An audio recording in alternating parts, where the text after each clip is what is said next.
Okay, so let's start the session. Am I audible?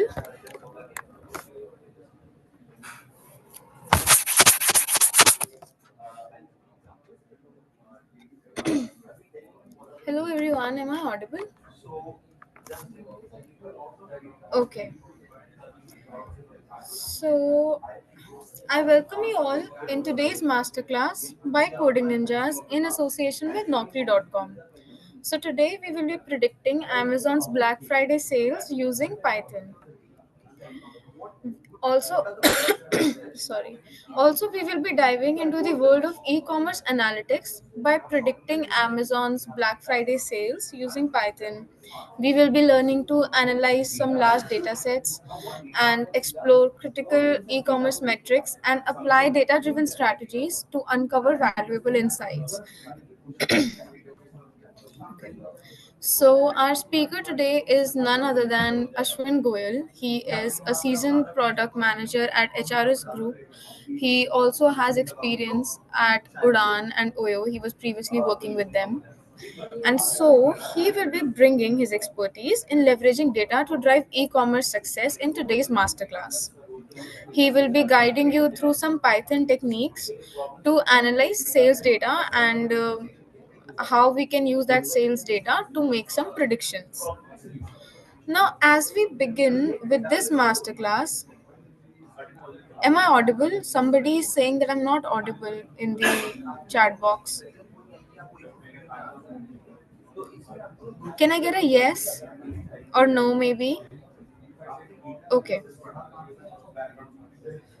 cool. So, before we begin, I request you all to share your educational background, your current experience, and what are you expecting from today's masterclass so that we can understand you people better. It will also understand our speaker to understand the diversity of audience and in which direction he should take the session today. So, please tell us your educational background, your current experience, and what are you expecting from today's masterclass. And now I would like to hand it over to Ashwin. Perfect. Thanks, Tavleen. I hope everyone can see me and hear me properly. Let me just confirm once. Can you hear me properly? All right. Perfect. Thanks a lot, everyone. Let's see. I see a lot of very interesting answers already in the chat. Please share your educational background and your current experience, right? Years of experience. So maybe if you can let us know if you're from a BCom background or from the BTech background, any background, and what's your current work experience. And if you don't have any experience, you can straight away write fresher, or even if you're a college student, please feel free to write currently pursuing so and so degree, right? So broadly, two things: educational background and work experience, right? So BSc Statistics, okay, 34 years experience mid range, you got it. BTech, MCA, BTech recent fresher, recent graduate, okay. No experience, fresher, got it. Sindhu, but which stream? I mean, what are you pursuing? What did you pursue for your undergrad? Okay, BE, MBA, 1 year in sales, BTech final year, BSc Physical Science, but I am a fresher, okay. MBA, Muthoot Finance as executive, got it. Biotech, BE fresher. So a lot of folks from BTech and BE, but I do see, very different backgrounds here. English literature, data science, lot of different backgrounds. So that's very, very interesting. Let me now just, because we understand already that you all come from very different backgrounds. Let me just introduce myself. So, hi everyone, I'm Ashwin. I am the host for today's session. I'm a product manager at HRS Group. I manage a bunch of data science teams here. We are building AI data science products. For example, one of the products that I manage here is the recommendation engine. HRS is a B2B travel company based out of Germany. It is a global B2B travel company, and it's been there for the last 50 years. I'm the teams that I manage basically handles products like take recommendation engine, rebooking, and conversational AI products, right? A bunch of data science products. Before this, I was at Udaan. Udaan is India's largest B2B e-commerce. I was a product analyst there. Worked on again lots of very interesting data science problem statements. And prior to that, was at Hyperverge, Oyo Rooms, right? And graduated from IIT Ropar.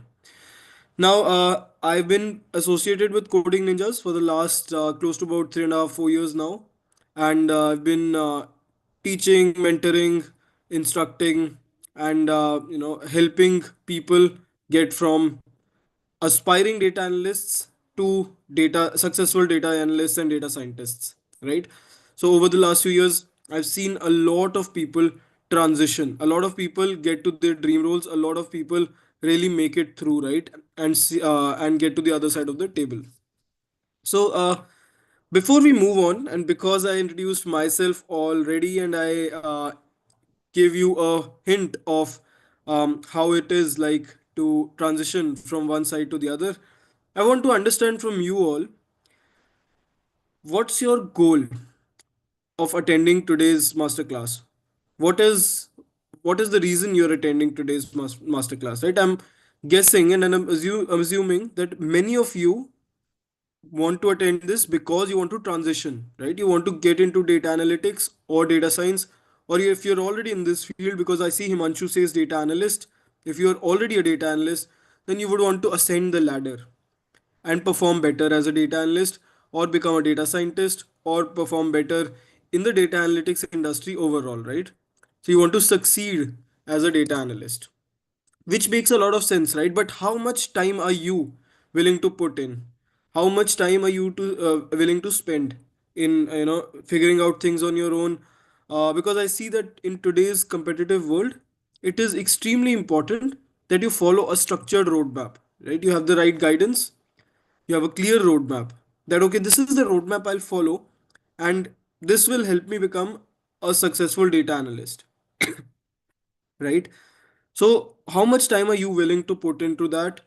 And if you want to reduce this time, it is recommended that you have a very clear roadmap. And this is where we see a lot of programs today, right, in the market. Uh, and maybe for example, we at Coding Ninjas have a data analytics job bootcamp. So there are a lot of such job bootcamps, or let's say structured programs, that really prepare you to apply the skills you have learned very confidently, right, in the real world. So these programs, for example, we have a 6 months job bootcamp that I told you about.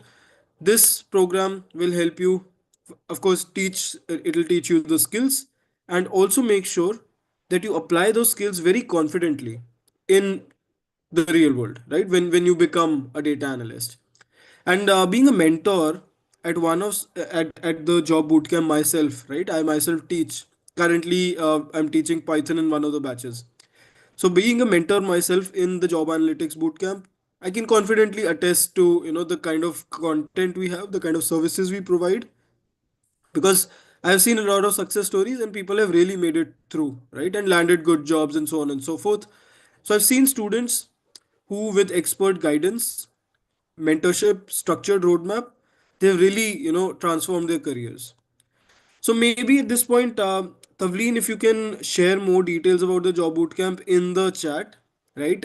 It's a comprehensive program, and it offers it's a 6 months program, and it provides a very structured learning path, right? And placement assistance as well. Because we are a subsidiary of Naukri.com, and we know that Naukri is the number one website for jobs in India. The best jobs first come to us, right? We get that natural advantage because we are part of the company, right? So that's where, until you land your first job, we should be able to assist you, right?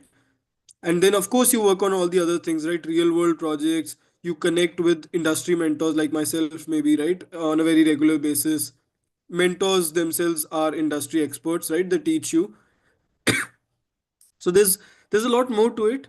And maybe, we can already share the form in the chat. Right, sorry for that. So when you fill this form, right, you will receive a callback from the team, and the team should be able to provide you with all the details. Whatever questions you have, they should get resolved, right? And in case you plan to enroll, believe me, you have scholarships as well. So towards the end of the session, we should be able to reveal what the scholarship is.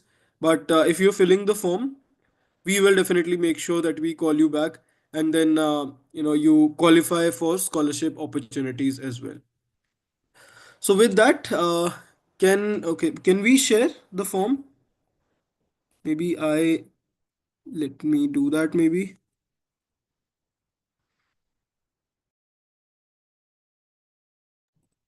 Right. Um, right. While we share the form, I will continue. Right. I'll just begin the session, and this is where, yes, Shobana, just give us a second. We will just share the form with you. Let me just quickly do that first, and then we will continue very quickly. Let me share it. All right. I should be able to share it now. Yeah, so it is a very brief form. I think there are just three, four fields.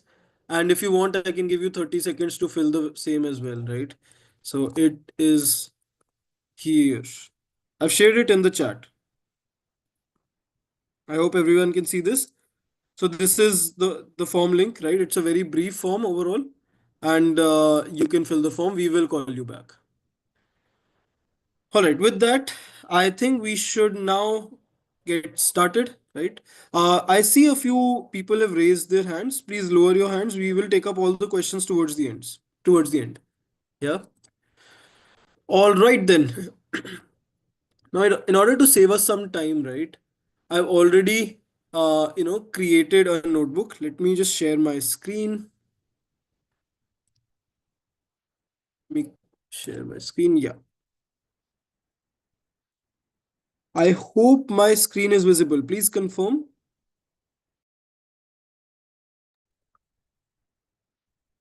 I hope the screen is visible. I just want to check that. All right, perfect. And let me know if you need some time to fill the form or something, but I think we should now get started, right? Great. So let me first present, right, the kind of data we have, and maybe I'll just skip this. I'll just directly go here. I hope everyone can see this. So this is where I will be predicting Black Friday sales, right? So we have data and we will use linear regression, which is a prediction technique, which is a regression technique to predict Black Friday sales across e-commerce, right? Maybe normal retail stores or any kind of sales data set can be used here, right? But let's say I'm using one of the data sets I got for, let's say, an Amazon case study. So let's see. First, I'm importing modules. I'm importing pandas, NumPy. Pandas is a library in Python that helps you manage data, right? Handle data. NumPy helps you with calculations and handling numbers. Seaborn helps you with building beautiful visualizations, charts and graphs, right? And Matplotlib is another library that helps you with the same. Uh, Shobana, I've sent the form in the chat with everyone, right? Maybe if you want, I can share this again, but I think everyone should be able to see this. Yeah. Uh, sure thing. Deepak, I will send this data set towards the end, right? I will definitely send it. During the session, make sure you concentrate here, otherwise you may lose context because that's how Python is, right? You may lose context fast. But I will share the data set. And web of sales, please zoom in. I will surely do that. I hope it is better now, right? I think this should be fine. Great, great. Now let's come to the next one. Import matplotlib. This is again a data like this is a library for creating beautiful visualizations, and you'll maybe see some of them. And then we have I'm importing another library called warnings. I just want to, see what are the warnings involved, and I want to filter them out, but that's not very relevant for our use case. Let's come to the next one. And this is the most important, right? I'm loading the data set. This is the CSV, which I'll share with you as well. Don't worry about that. Uh, and how does the CSV look like? I've written, first of all, I've stored the CSV in a DF. What is a DF? DF is a data frame. So I didn't run this. I will also, run every cell so that you see this in real time. So what is this? pd.read CSV content train.csv. So in my content here, right, you can see I have a train CSV, I have a test CSV. So this is where I am getting this data, right? And this is a CSV file that looks like this. So I used a df.head. This just prints the head of the data frame, right? Or maybe the first few rows.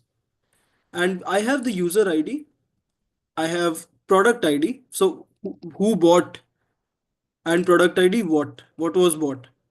And then what's the gender of the person, what's the age of the person, occupation, right? City category, how many years has this person been staying in the current city, right? For how many years has this person been staying in the current city? So that's the number of years. And then marital status, whether the person is married or not, 0 or 1 basically. And then there are product categories, right? For example, electronics, mobiles. I mean, we can even have those categorical variables like electronics, mobiles, but I've just converted them to 1, 2, 3, 4, 5, 6, so that we it becomes easier for our prediction use case, right? And then product category 1, 2, and 3, right? We may have multiple categories, and how many items were actually purchased. And this is what we will be predicting, right? This is the sales basically. How many items of this product category and was purchased by this user, right? That's basically it. So across users, across product IDs, we should be able to predict how many items of a particular kind were bought, right? That's the goal. That's the agenda. That's the goal that we set out to achieve through this prediction. So last year we saw that 10 Apple iPhones were bought. How many Apple iPhones will be bought this year? Last year, we saw that 2000 mobile accessories were bought overall. How many items will be bought this year? Right? Something along those lines. Let's move forward. Let's just describe the data set, right? This is a very interesting statistical function called describe. So DF is the data frame. What is a data frame, by the way? Data frame is just a table, right? And this table, I've named the table as DF. Full form of DF is data frame. Now I just want to describe this table. I want to get some statistics of this table, which basically means that I want to look at the count, mean, standard deviation, min, and so on and so forth, right? As you can see, this is a huge data set. So count is 55,000 rows. Sorry, 550,000 rows, which means 550,000 rows across, across the or across all the columns. For example, product category does not have many values. As you already saw here, this is null in many places, right? NaN means null basically. So it does not have all the 5.5 lakh rows. It is null in many places, which is perfectly fine. And what is the mean? Mean is just the average, right? What is the average marital status? What is the average product category? So on and so forth, right? We have the standard deviation, we have the minimum, we have the 25th quartile, 50th quartile, 75th, and maximum. So I hope this makes sense. This is all statistics, right? This is the most important for us here is the count so that we understand how big the data set is. Another important thing here is the average. How do the averages look like? right? Because for example, purchase, right? On average, this is the purchase number. And then we have min and max. That those are the four most important fields overall. But let's move forward and let's look at the other things. Now here again, for getting some information about the data set, I have written df.info. Right? I just want to get some info of the data set overall. That's what I intend to get here. And what's this, by the way?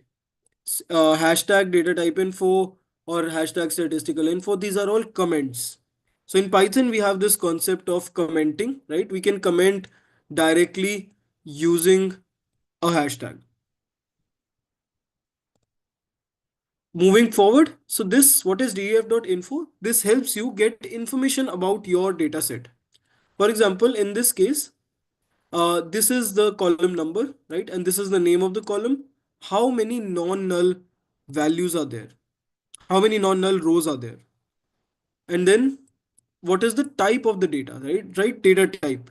For example, user ID is int 64-bit.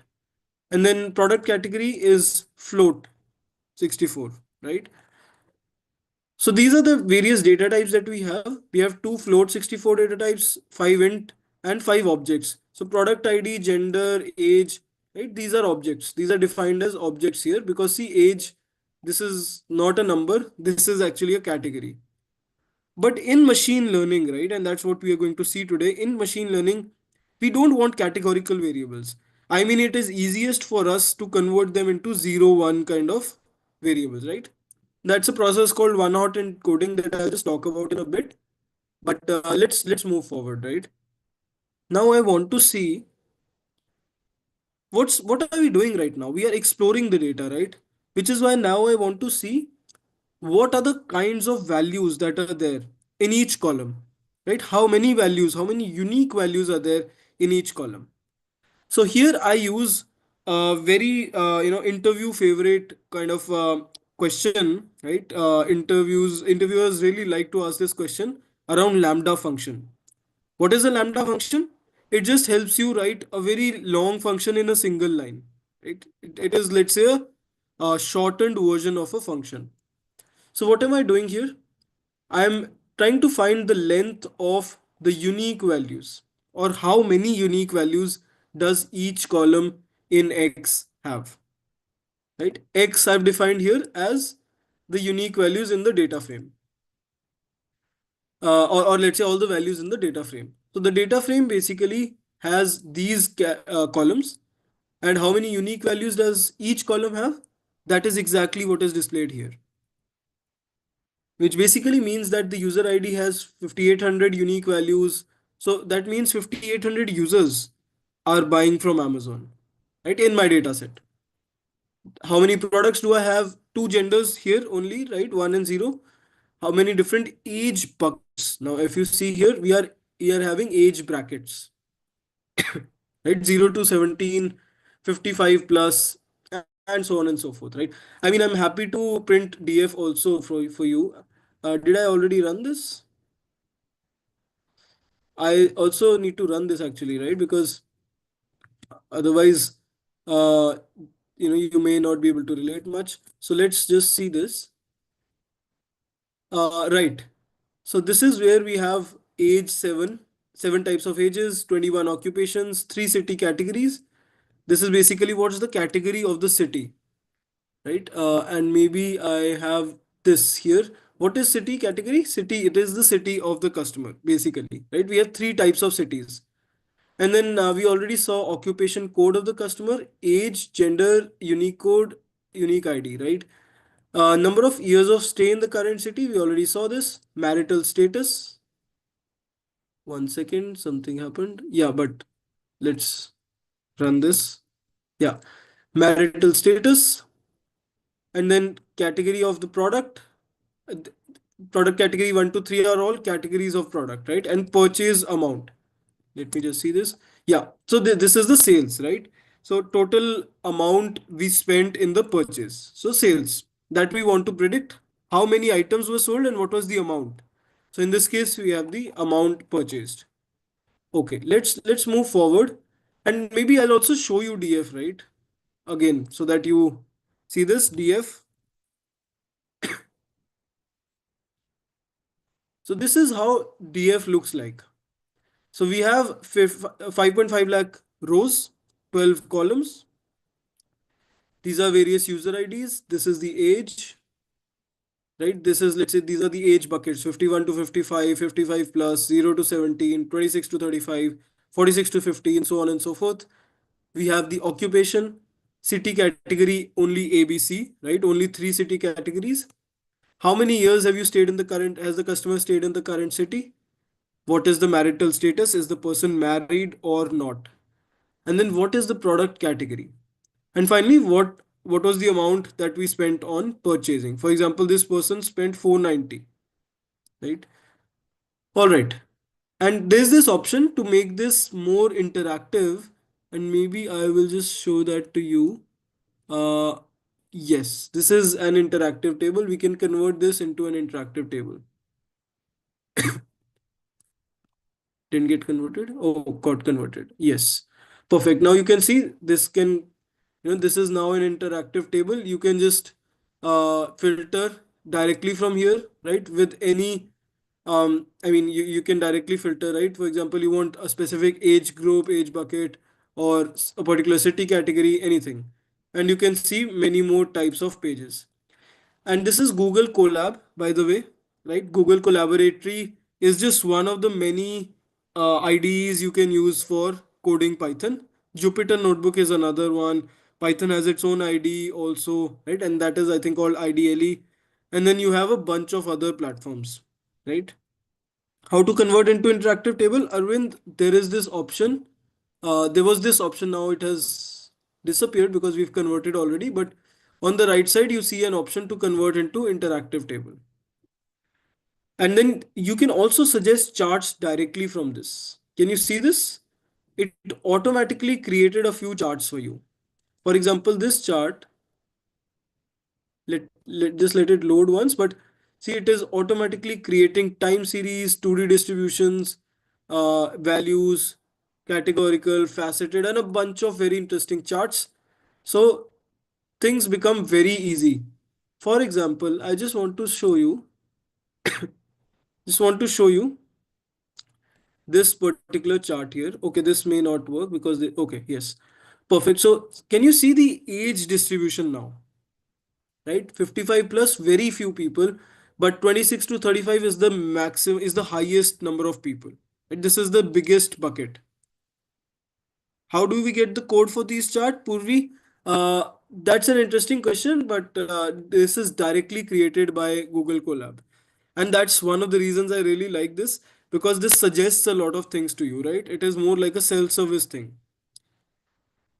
So Arvind, the interactive table, I don't think there's an option in Jupyter. Uh, so that's probably, but this is all fine. I don't think, Deepak, we have this option in Jupyter. That's a limitation, but Google Colab that way is very advanced. It has its own limitations and all, but yeah. Anyways, but they may introduce this feature later, or it might have already been introduced. That you can check. All right then. But how about the other things, right?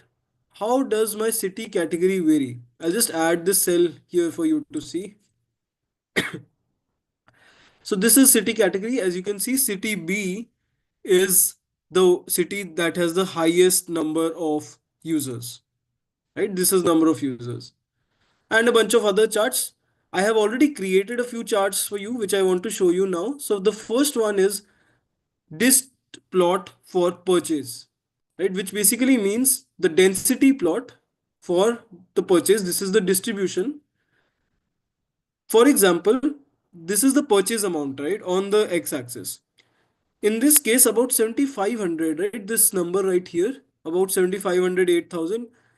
Maximum people are spending this much amount, right? This is what it means, that the density of this amount is the highest. So what did I do exactly here? I used a particular style that you can ignore, but I created a figure, and this was the size of the figure. And I created a disk plot of purchase, a density plot of purchase, right? And 25 bins. This is basically how many bins you have, or how as you can see in the background, right, there are these columns, vertical columns that are there.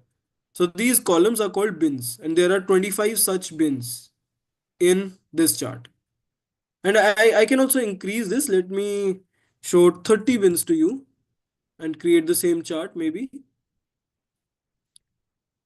right? And you can see now this is a bit more refined, right? More detailed, let's say. Or I can, in order to show you a clear difference, maybe I can plot 50 bins. This will be more granular now, right? See, more granular, more detailed, or let's say a zoomed in version, if I may call that. Yes, Purvi, Colab is a good option. I mean, it is up to you whether you need automatic suggestions or not, right? Overall, I learned on Colab and I still use Colab. So that's all good. Uh, Bivariate analysis. Now let's look at this chart, right? And I just want to run this and show you so that you see this in real time. What are we doing here? I'm trying to understand, does occupation affect purchase? Is there a particular occupation that is spending more on Black Friday? And that's exactly what I do here. On the x-axis, I have the occupation. On the y-axis, I have the amount purchased. And then I am creating an occupation plot, a bar plot basically of this size. And index is occupation, values are purchase. In other words, x-axis occupation, y-axis purchase, and I am creating a pivot table. Does anyone know what is a pivot table? In Excel, we have this, we use this a lot. So pivot table just summarizes or aggregates data. I'm just aggregating various occupations and I'm just, totaling up, or in this case, I'm finding the mean of all the purchase values. So on average, which occupation spends how much? Right? So in this case, for example, I am finding the average amount spent in by each occupation. So which occupation spends the most? Can you see and tell me in the chat which occupation on average is purchasing the most? Or which occupation has the highest average purchase amount? Can you tell me in the chat?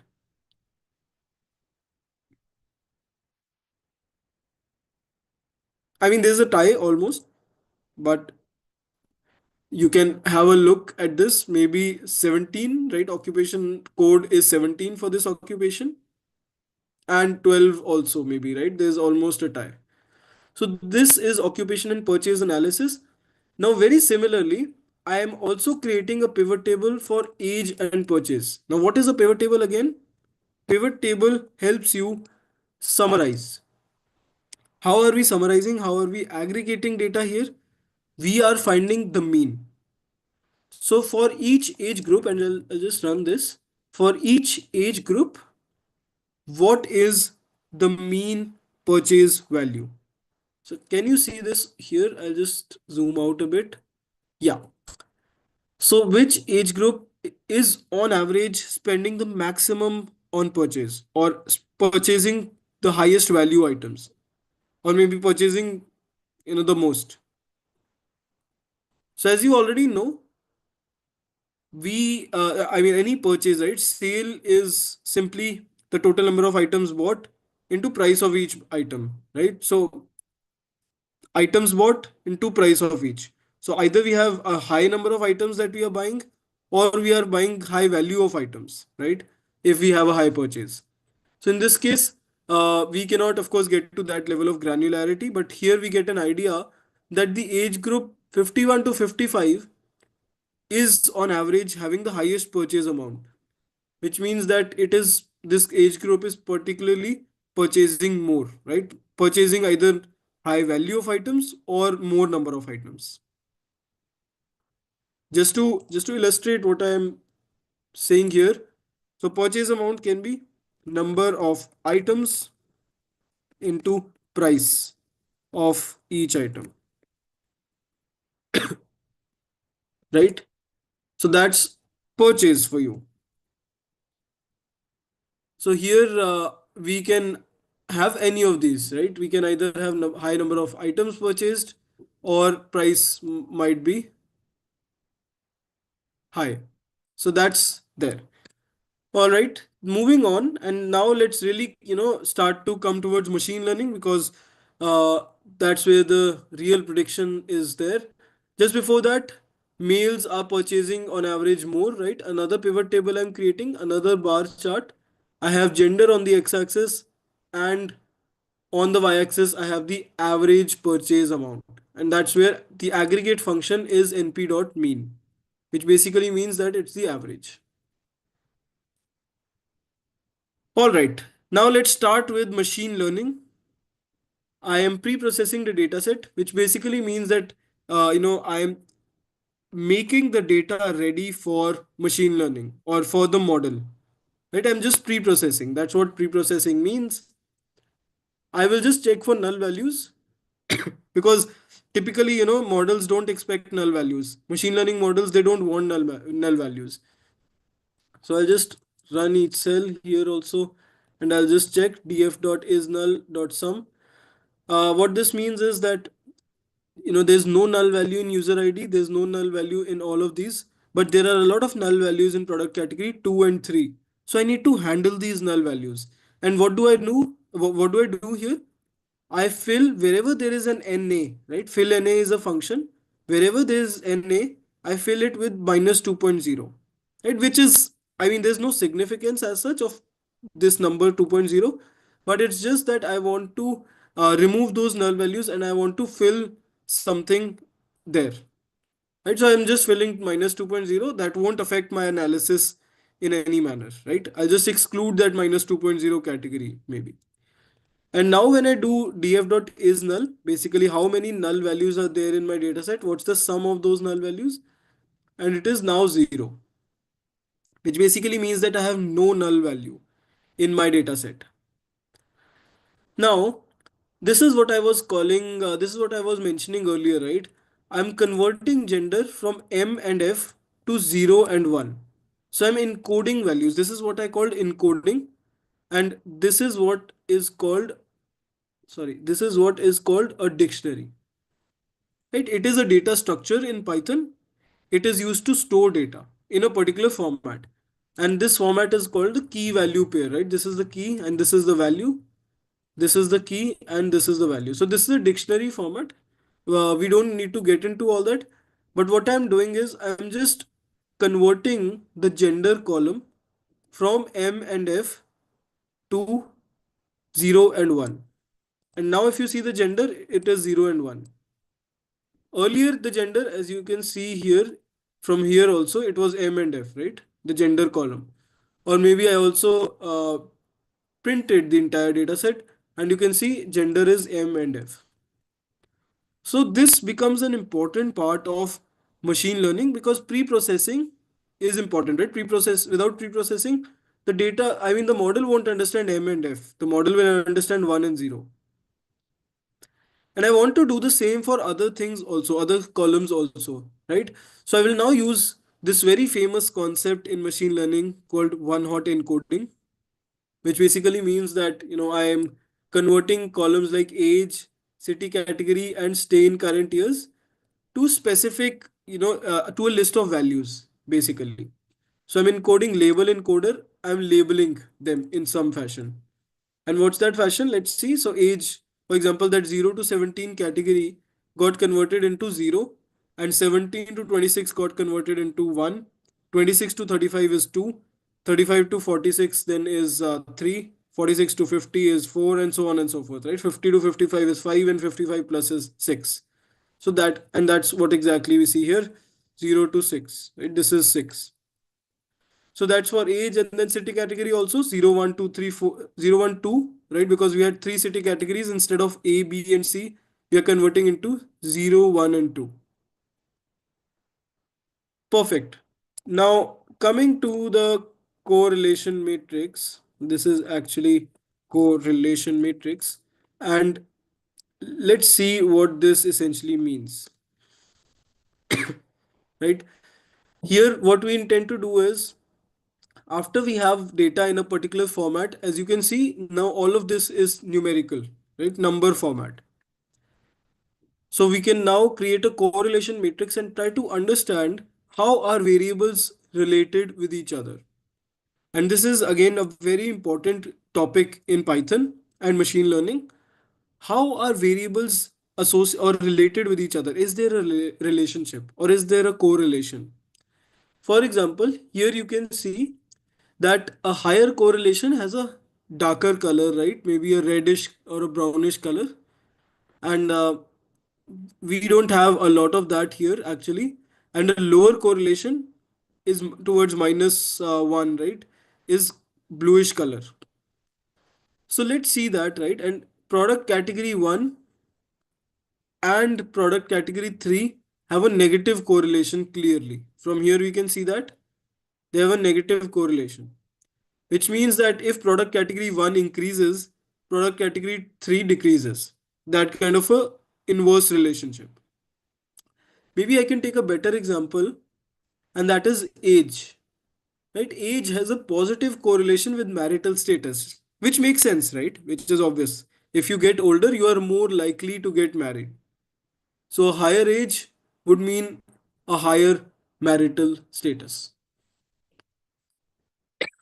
right? On average.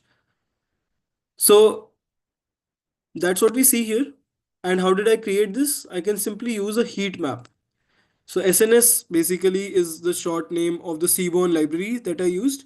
So the Seaborn library has this function called heat map, and there's this, I created a variable called core. This is for correlation, and here I just used df.core. I don't even need this actually typically. I just have df.core that just gives me the correlation matrix, right? And then I create a figure and then I use the heat map. All right, now let's really come to the machine learning aspect finally. I am now splitting into x and y. X is the input variable, y is the output variable. X is the columns that I need, right, to predict the purchase. Y is the prediction variable or what I want to predict. And what do I need to use for predicting that? I need to use the gender. I don't need the product ID and user. I mean, I already have the product category. That should be enough. So I'm using gender, age, occupation, city category, stay in current city years, marital status, and product categories to predict, right? To predict the purchase. Right. So now let's see. I am dropping the other columns that are not useful here. User ID, product ID, purchase, right? I am not requiring these columns here, so I'll just drop them. And now I train the model. So there is this very famous library again in Python called scikit-learn. I am importing these functions from here, right? And I'll tell you what's the meaning of each. But now let's see. I have defined the train function and I'm splitting the training dataset that I had, the CSV that I had, into train, test, right? X train, X test, Y train, and Y test, which means that training and test data. I'm splitting my data into training data and test data. I will train on some variables and I will test on some variables. For example, when you are training a self-driving car, you are training when you sit behind the wheel, right? You just take the right decision at a red light, you stop. Whenever there's a right turn required, you steer the wheel accordingly and you take a right and you give an indicator or something, right? So that kind of a thing, all that happens, that is part of training. But when when you are not behind the wheel, when the car is driving on its own, that is when you're testing it whether it is taking the right decision. So in this case, the test data basically means that I'm testing the results, right? Whether the results are accurate, whether the results are right. So I'm using this model.fit. This is another function, right? And I'm fitting on X train and Y train. And then I'm predicting the results using model.predict. And I'm predicting on X test. So if I give this input, what is the predicted output? That's exactly what I want to see here. And finally, I have this cross validation score. So cross validation score is just a metric that helps you understand how well your model is performing. In this case, how well your let's say model predicted the results, right? So that's CV score. And finally, I'm predicting the results, and you'll see that in just a bit.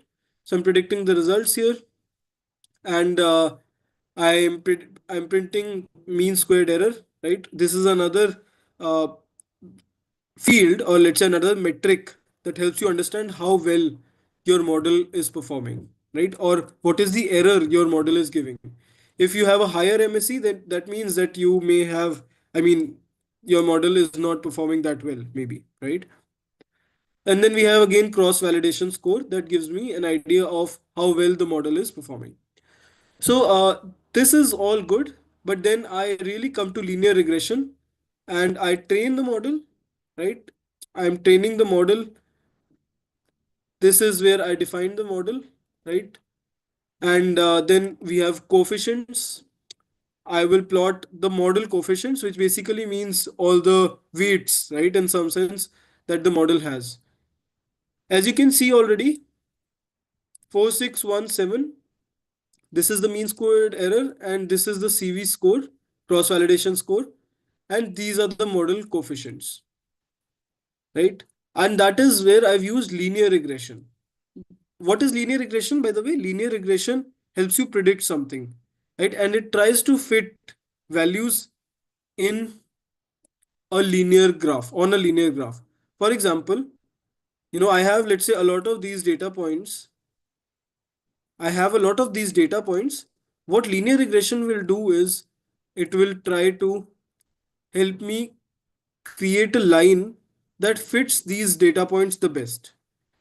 Because this is linear regression, this will always be a straight line, right? So it is trying to find the relationship between all of these individual, components, and actually see whether the purchase gets affected by any of these components, right? The purchase amount gets affected by any of these components.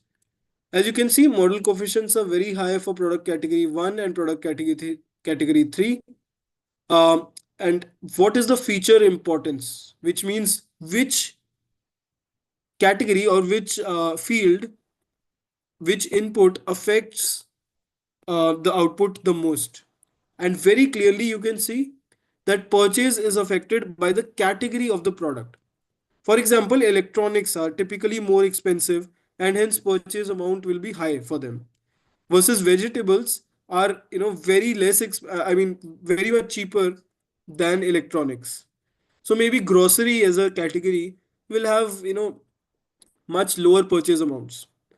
So for calculating the feature importance, I've used this decision tree regressor, right? Another model that we can use to check the feature importance. But I think the one that you may be able to relate with more is another model here in Python called random forest regressor. And this is where you can again, random forest you might have heard about. These are again techniques to predict something or regress something, right?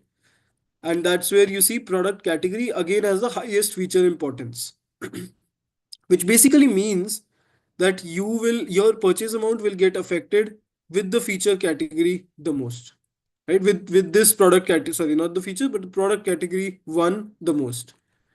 And by the way, that's exactly what we saw here as well. I mean, that is one of the things that we saw here. How will the purchase get affected? So there is a strong correlation, although it is negative, but the magnitude is high, right? As compared to the others, there's a high magnitude of correlation of the product category one with the purchase, right? It is highly negative. So as the product category increases, and that's where you have this negative correlation also, right? The model coefficient.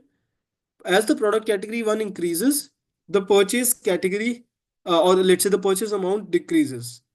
So, or maybe, the opposite correlation, as the product category increases, the purchase amount decreases, which means that, maybe a product category of 10 maybe electronics and a product category of 1 maybe grocery, right? Grocery, which is cheap, versus electronics, which is expensive. So, or no, actually, 1 would be electronics and 10 would be grocery. So a lower product category means a higher purchase, right? This is what this is telling you. So that is linear regression for you. That is prediction. Uh, Purvi, there's no, so cross validation we didn't need to understand as such. The only thing that you need to understand here is this, that the product category 1 is affecting the purchase amount the most, which is why the model coefficient or the weight that the model gave to this category was the most. So for you, the important thing to understand here is actually that you need to really this is the thing that will really affect the purchase amount. With that, I think we are good to go, right? We've used a bunch of library, we've used a bunch of models here, and clearly from all these models, I can see that product category 1 affects purchase amount the most, and this through linear regression, I'm able to predict the sales amounts, right? So on Black Friday, this is the category that's the most important for me. Let's see, for predicting the sales analysis. All right, then let's now come to questions, right? I see a few questions already in the chat. I should be able to resolve your doubts and help you with the transition.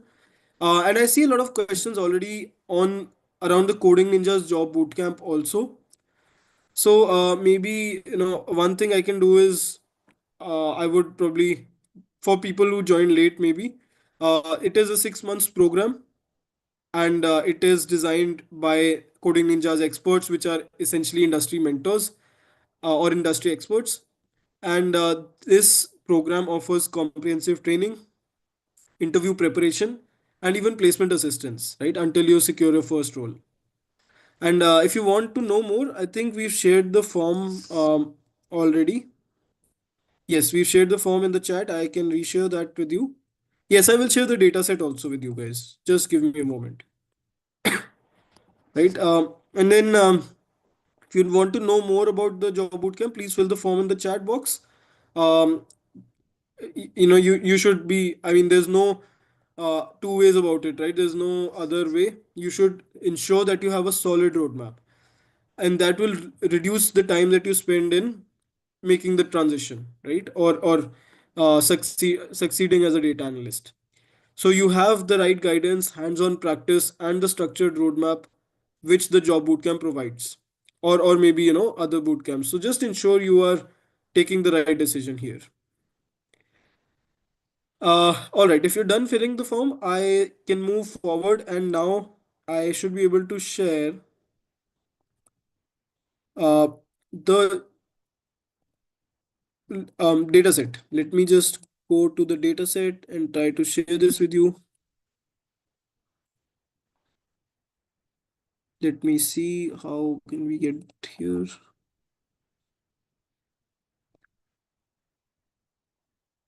Right. I am sharing the data set with you all. This is the train.csv data. Let me know if when you receive it, just give it a second to load.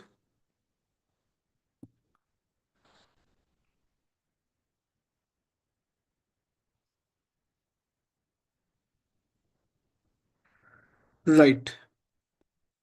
You should be able to get this in a moment. It is just getting sent. Perfect. For what purpose we use Python in data analytics, Deepak? So Python, right? And maybe I'll tell you this here.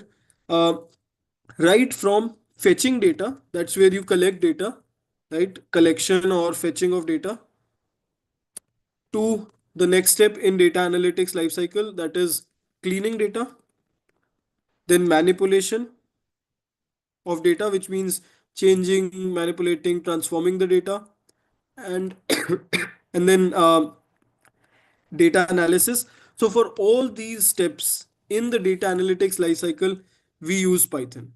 Right after data analysis, also data visualization, which we already saw today in Python, right? And after data visualization, even last step, that is data storytelling. So all the steps in the data analytics lifecycle require Python. right? I mean, you can do these many of these with Excel also, but this requires Python. And the last step, or the most important one that I have not mentioned here, is machine learning. You cannot do machine learning on Excel. You cannot do machine learning on Power BI, right? But on Python, definitely, right? Of course, Python is the language for machine learning, right? Everyone uses Python for machine learning, AI, deep learning, whatever. But yes, so that's where Python is involved in data analytics. What is this? All of this is data analytics. This is the DA life cycle, data analytics life cycle. From fetching data to cleaning the data to manipulation, then analyzing it, and finally visualizing it in order to communicate the story that you have from the data, and finally data storytelling, right? The real communication of the data to your stakeholders. And also machine learning, which may come in at this step, right? After data analysis. Great. So that's there. Let's look at the next one. If I want to get job as a data analyst or data scientist in top MNCs, how much DSA would I have to know? What are the DSA concepts they ask in interview questions for data roles? So see, typically data analytics never, right? Data analytics, they don't ask DSA. Data science, yes, they may ask DSA, but probably only in 30% of the cases. And within DSA, the more important concepts like data structures within data structures, right? For example, here we have different types of data structures. We have lists, we have tuples, we have sets, dictionaries, right? These kinds of data structures become important in Python. And the general concepts of data structures, right? It's been a while, so I'm not remembering many of those, but the general data structures concepts around, let's say, arrays, right? And trees, maybe, and tries, right? So basic data structures concepts, I think they should be able to get you through, right? Great. For what purpose we do Python? Okay, can we use Python for data cleaning? Yes, I just showed you. Can you share the data set? Already shared. Just check everyone. I've shared the data set here in the chat, and you can just Google, Black Friday data, Black Friday sales prediction data.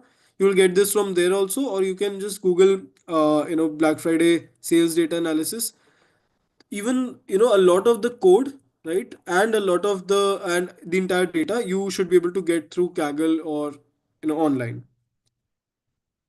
Do I have to learn Power BI and Tableau both, or any one is enough? Manoj, typically one is enough, right? Any one, Power BI or Tableau. I see Power BI being used more, so I would recommend Power BI, but that is enough. All right, I get this question a lot, very commonly asked question, very frequently asked.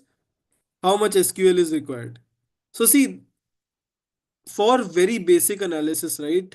Even for the basic rules, you should know till joins, window functions, right?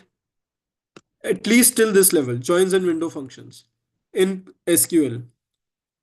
So if you take any course, they start with, let's say, select, where, all those statements. Then they go to joins, right? And then they go to subqueries and common table expressions. And then finally they get to Windows function.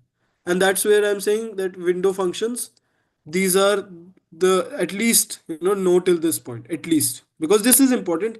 I have been asking a lot of students and a lot of people who have been interviewing in questions around window functions, and I myself have been asked a lot of questions in interviews around window functions.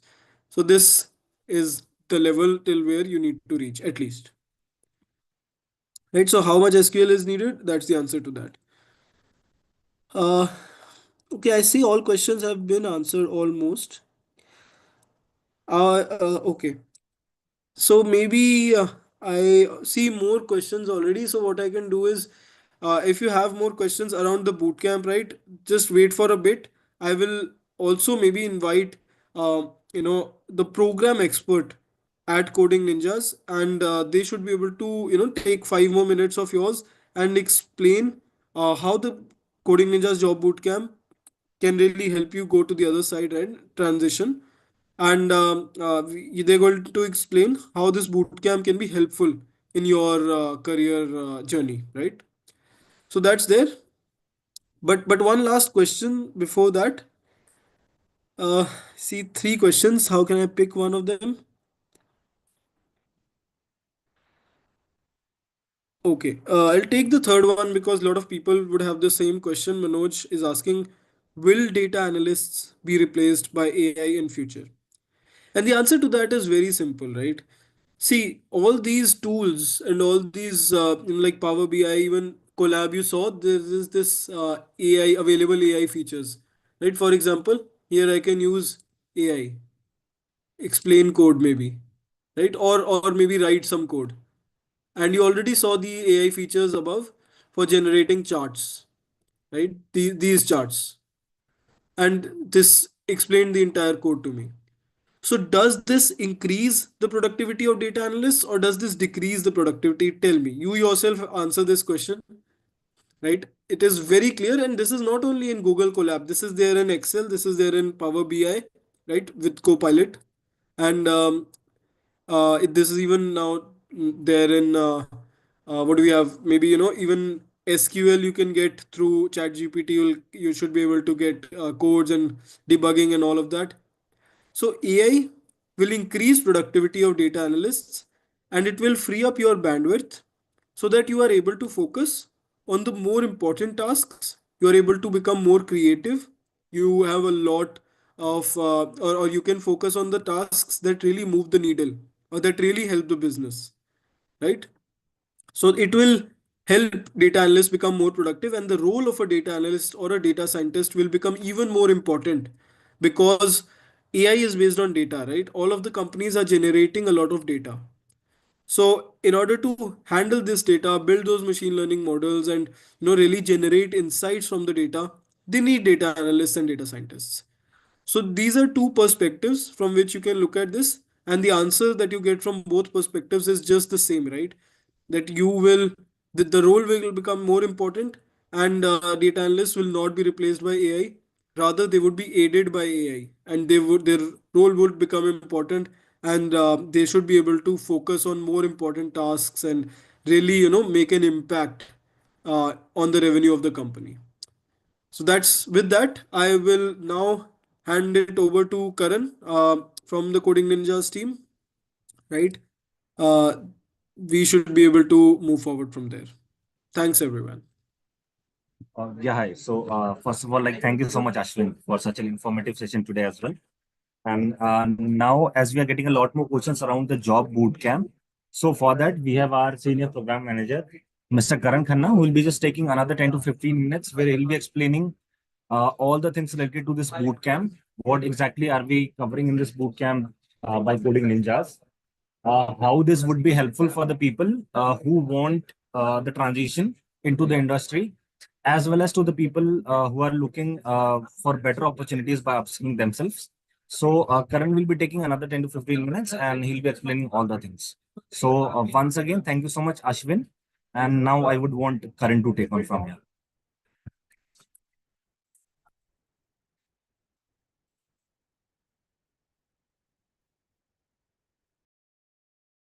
Yeah, hi, thank you. Thank you so much. So I would like to thank the mentor for such an insightful session. And hi, everyone. So my name is Karan and I am the senior program expert from Job Bootcamp team. So I'll just take 5 to 10 more minutes to explain what Job Bootcamp is and how it can benefit you. Plus, we will also reveal some maximum scholarships that you can get on Job Bootcamp program. And the only way to do it is by dropping your name and contact number in the chat box. So let me just present my screen. I'll give you a walk through the prerequisites to become a data analyst and how Job Bootcamp can be a right fit in whatever you need. So I'll just share my screen. I hope my screen is visible. You can just put up in chat a yes or no. All right, great. So if we directly start with the interview roadmap, that how we are making sure, that interview preparation is also there, because ultimately, as the name suggests, it's a job bootcamp course. So there are 5 rounds of interviews. whenever you appear for a job role of data analyst, there are 5 rounds of interviews: screening round, technical round, case study, tools and technology, managerial round. So for every given round, there will be a proper training, a proper interview preparation, in which we will be giving you a proper training that how you are supposed to clear that interview, which is the main part of the course, right? Because ultimately it's a job boot camp. So everybody who is there in the session, they are looking for jobs. So how to get a job as a data analyst? These are the 5 steps. These are the 5 interview rounds on which you guys will be trained on by our highly skilled faculties. If you talk about Coding Ninjas, right, we were established in 2016 with a mission to bridge the gap between India's traditional education system and industry requirements by providing quality education. And as you guys already know that we are now a subsidiary of Naukri.com as well. And we have that 8 years of legacy, a journey of success. You can see the clear figures in front of you. We have 1.5 lakh plus learners who have cracked their dream jobs in top tech companies, with 1400 plus alumni in Mang, and 1 CR plus is the highest CTC after course completion. So this is the journey of success from last 8 years of Coding Ninjas.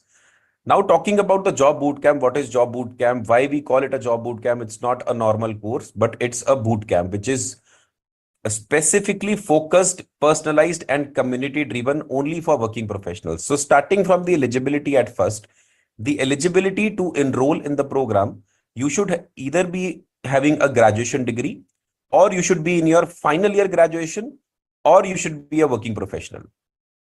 So if you are a working professional, you are completely eligible for it. If you are a graduate, you are completely eligible for it. If you are a final year student, you are in final year of your graduation, you are completely eligible for it. Pre-final year students are not eligible for the program. So only final years, graduates and working professionals are eligible for this particular program.